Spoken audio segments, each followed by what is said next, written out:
শনি মানুহে কয় শনি লাগিছে, শনি বেয়া, কিন্তু সেইটো খুব ভুল ধাৰণা।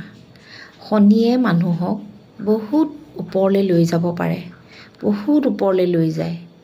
কেতিয়া লৈ যায়? শনিয়ে সদায় ঘৰখন খুব চাফা চিকুণকৈ ৰখাটো বিচাৰে। খুব চাফা চিকুণকৈ ৰখাটোৱে তেওঁ সন্তুষ্টি পায়, শনি দেৱতাই। আৰু ঘৰৰ উপৰিও মানুহজনো নিজেও খুব চাফ চিকুণকৈ থাকিব লাগিব, এলাহ দূৰ কৰিব লাগিব। এলেহুৱা মানুহক শনিয়ে খুব কষ্ট দিয়ে। গতিকে যেতিয়া আপোনাৰ এলাহ বেছি হ'ব, তেতিয়া আপুনি জানিব আপোনাৰ শনিৰ দোষ হৈছে।